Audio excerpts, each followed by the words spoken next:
আসসালামু আলাইকুম। আমি Saiful Alam Khan, chairman council union পরিষদ সাভার, ঢাকা। আমি 1992 সালে ফার্স্ট চেয়ারম্যান হই, অদ্যবর্তী চেয়ারম্যান হিসেবে আছি। আমার এলাকা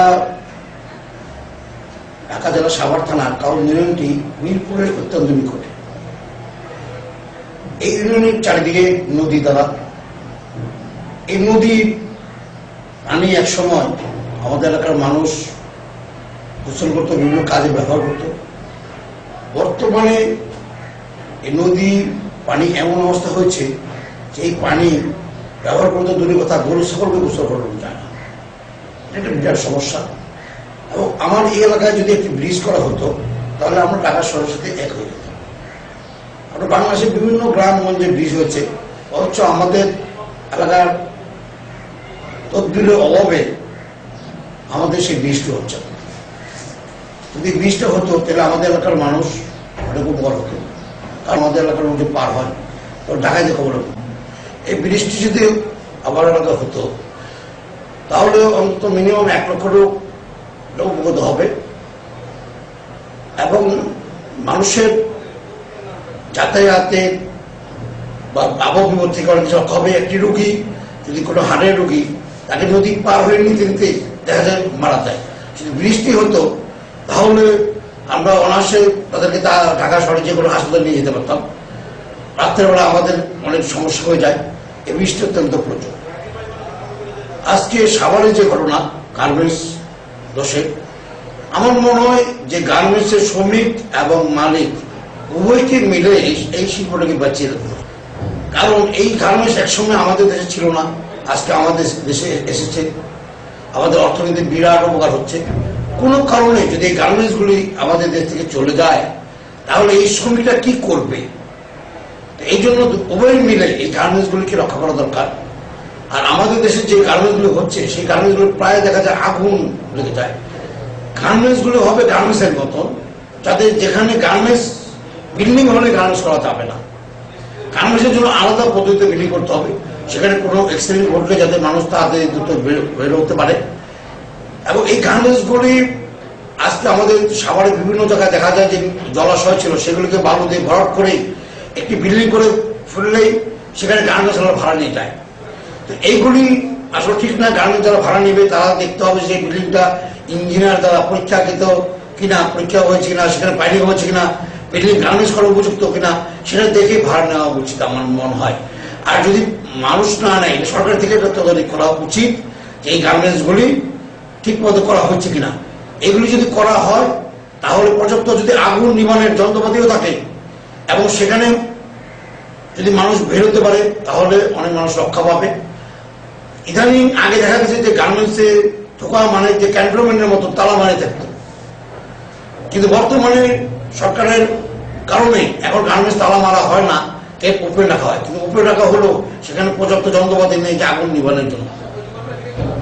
এই জন্য এইগুলি শিওর করা উচিত।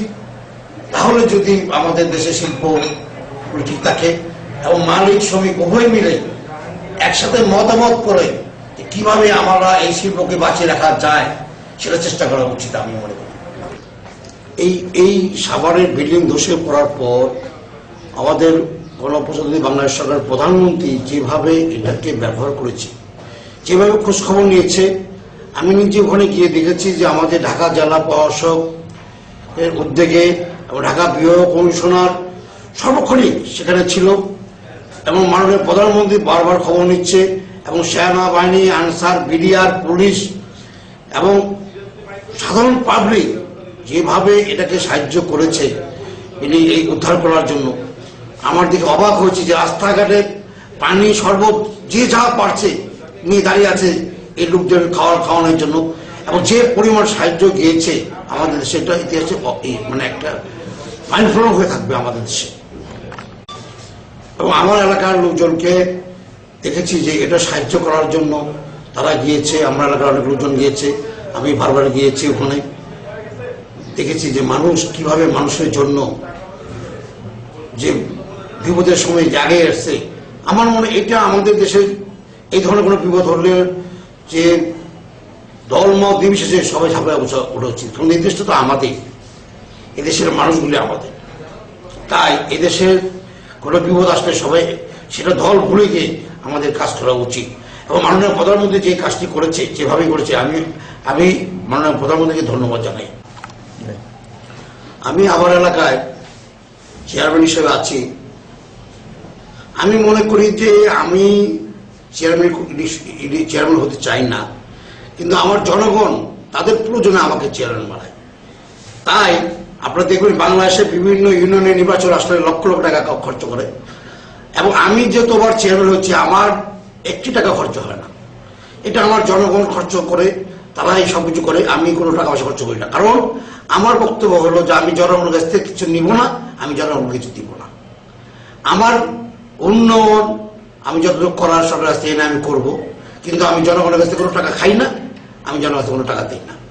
এটা হলো আমার কি, আমার মনে হয় এইভাবে যদি বাংলাদেশে আসে, বাংলাদেশে অনেক এমপি হচ্ছে, যদি সরকারি চাকরিজীবীরা যেভাবে প্রমোশন পায়, যদি এই সিস্টেম থাকতো যে চেয়ারম্যান হয়ে এমপি হতে হবে, এমপি হয়ে মন্ত্রী হবে, অনেকেই বাংলাদেশের এমপি হতে পারত না।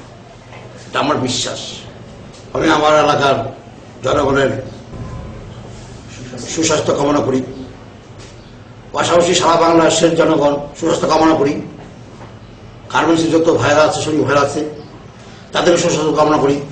সবার ঘটনার মতো যদি আর বাংলাদেশের না ঘটে, এরকম ঘটনা না ঘটে।